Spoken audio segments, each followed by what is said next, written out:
ಎಲ್ಲರಿಗೂ ನಮಸ್ತೆ. ಇವತ್ತು ನಾನು ಮಾಡ್ತಾಯಿದ್ದೀನಿ ಟೊಮೆಟೊ ದೋಸೆ. ಸಾಫ್ಟಾಗಿ, ಗರಿಗರಿಯಾಗಿ, ರುಚಿಯಾಗಿ ಚೆನ್ನಾಗಾಗತ್ತೆ.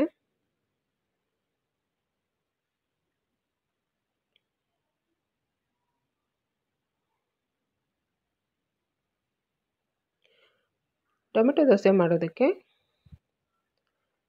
ನಾನು ಅಕ್ಕಿ ನೆನೆಸಿಟ್ಟಿದ್ದೀನಿ. ನಾನು ಮಧ್ಯಾಹ್ನ ನೆನೆಸಿಟ್ಟಿದ್ದೀನಿ, ರಾತ್ರಿ ರುಬ್ಕೋತೀನಿ. 1 ಪಾವು ಅಕ್ಕಿಗೆ 1/4 ಪಾವು ಉದ್ದಿನಬೇಳೆ ನೆನೆಸಿಟ್ಟಿದ್ದೀನಿ. ಅದ್ರ ಜೊತೆಗೆ ಸಪ್ರೇಟಾಗಿ 3 ಒಣಮೆಣಸಿನ್ಕಾಯಿ ನೆನೆಸಿಟ್ಟಿದ್ದೀನಿ. ಇದೆಷ್ಟನ್ನು ಮಿಕ್ಸಿ ಜಾರಿಗೆ ಹಾಕಿ ನೈಸಾಗಿ ರುಬ್ಬಿಟ್ಕೊತೀನಿ. ಇದಷ್ಟು ಒಟ್ಟಿಗೆ ಹಾಕೋಕ್ಕಾಗಲ್ಲ ಅಂತ ಒಂದು ಅರ್ಧದಷ್ಟು ರುಬ್ತಾಯಿದ್ದೀನಿ. ಇದು ನೋಡಿ ಟೊಮೆಟೊ ಒಂದು 4 ತೊಗೊಂಡಿದ್ದೀನಿ.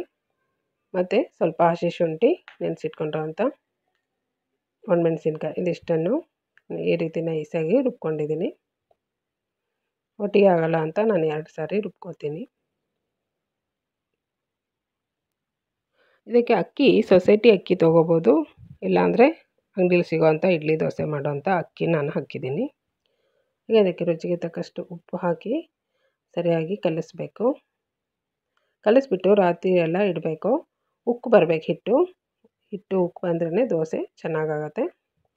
ಹಿಟ್ಟು ಉಕ್ಕು ಬಂದಿಲ್ಲ ಅಂದರೆ ದೋಸೆ ಗಟ್ಟಿ ಇರುತ್ತೆ, ಸಾಫ್ಟಾಗಿ ಆಗೋಲ್ಲ. ಫುಲ್ ನೈಟು ಈ ರೀತಿ ಇಡಬೇಕು ಉಕ್ಕು ಬರೋದಕ್ಕೆ. ಸ್ವಲ್ಪ ಬೆಚ್ಚಗಿರೋಂಥ ಜಾಗದಲ್ಲಿ ಇಟ್ಟರೆ ಉಕ್ಕು ಬರುತ್ತೆ. ನೋಡಿ ಬೆಳಗ್ಗೆಗೆ ನನಗೆ ಹಿಟ್ಟು ಚೆನ್ನಾಗಿ ಉಕ್ಕು ಬಂದಿದೆ. ನೋಡಿ ಎಷ್ಟು ಚೆನ್ನಾಗಿ ಬಂದಿದೆ. ತುಂಬ ಬಂದಿಲ್ಲ ಅಂದ್ರೂ ಸ್ವಲ್ಪ ಆದರೂ ಉಕ್ಕು ಬರಬೇಕು, ಆವಾಗ ದೋಸೆ ಸಾಫ್ಟಾಗಿ ಗರಿಗರಿಯಾಗಿ ಆಗುತ್ತೆ. ಈಗ ಉಕ್ಕು ಬಂದಿರೋ ಹಿಟ್ಟನ್ನು ಈ ರೀತಿ ಸರಿಯಾಗಿ ಕಲಿಸ್ಕೋಬೇಕು. ನೋಡಿ ಈ ಹದ ಇರಬೇಕು. ಅಥವಾ ಹಿಟ್ಟೇನಾದ್ರು ನಿಮಗೆ ಗಟ್ಟಿ ಇದ್ದರೆ ಸ್ವಲ್ಪ ನೀರು ಹಾಕಿ ಕಲಿಸ್ಕೋಬೇಕು. ನಾನು ಹಂಚು ಬಿಸಿ ಆಗೋದಕ್ಕೆ ಇಟ್ಟಿದ್ದೀನಿ. ಬಿಸಿ ಆದಮೇಲೆ ಸ್ವಲ್ಪ ಎಣ್ಣೆ ಹಾಕಿ ಈ ರೀತಿ ಸವರ್ಕೊಂಡು ಮೇಲೆ ಸ್ವಲ್ಪ ನೀರನ್ನು ಈ ರೀತಿ ಹಾಕಿ ಅದನ್ನು ಸರಿಯಾಗಿ ಈ ರೀತಿ ಸವರ್ಕೋಬೇಕು. ಆವಾಗ ದೋಸೆ ಈ ರೀತಿ ಮಾಡೋದ್ರಿಂದ ದೋಸೆ ಕೆಂಪಗೆ ಗರಿಗರಿಯಾಗಿ ಬರುತ್ತೆ. ಯಾವುದೇ ದೋಸೆ ಮಾಡುವಾಗಲೂ ಈ ರೀತಿ ಮಾಡಬೇಕು. ಗರಿಗರಿಯಾಗಬೇಕು ಅಂದರೆ ಕೆಂಪಗೆ ಗರಿಗರಿಯಾಗಿ ಚೆನ್ನಾಗಿ ಬರುತ್ತೆ.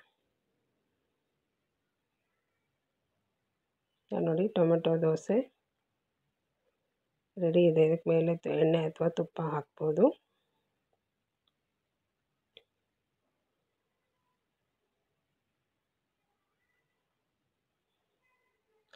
ನೋಡಿ ಗರಿಗರಿಯಾಗಿ ಟೊಮೆಟೊ ದೋಸೆ ರೆಡಿ ಇದೆ. ಇದು ಕಾಯಿ ಚಟ್ನಿ ಜೊತೆಗೆ ಚೆನ್ನಾಗಿರುತ್ತೆ. ನನ್ನ ವಿಡಿಯೋ ಇಷ್ಟ ಆದರೆ ಲೈಕ್ ಮಾಡಿ, ಶೇರ್ ಮಾಡಿ, ಸಬ್ಸ್ಕ್ರೈಬ್ ಮಾಡಿ. Thank you.